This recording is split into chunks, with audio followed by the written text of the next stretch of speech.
సంతోషంగా ఉండడానికి ప్రయత్నించినప్పుడు మాత్రమే ఎవరి జీవితాలైనా సవ్యంగా సాఫీగా ఉంటుంది. పగలు ప్రతీకారాలు సాధించాలనుకుంటే జీవితమే లేకుండా పోతుంది. అది నీకు అర్థం కావట్లేదు. నీ నీతి సూత్రాలు వినలేక చెవి దొరక పెడుతుంది.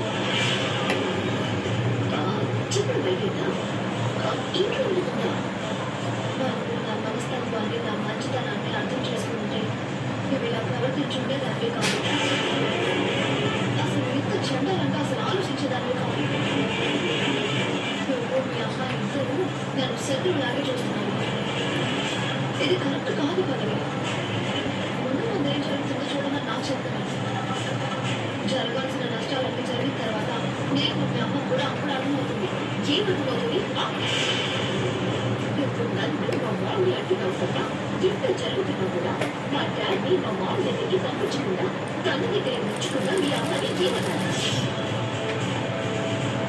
మా డాడీ తన దగ్గరే ఉంచుకుందంటే ఈ వయసులో కూడా మీ అమ్మాయి ఇంకో తన పిల్లల్ని కనాలనుకుంటున్నా కొంచెమైన సిగ్గుందా? బలమే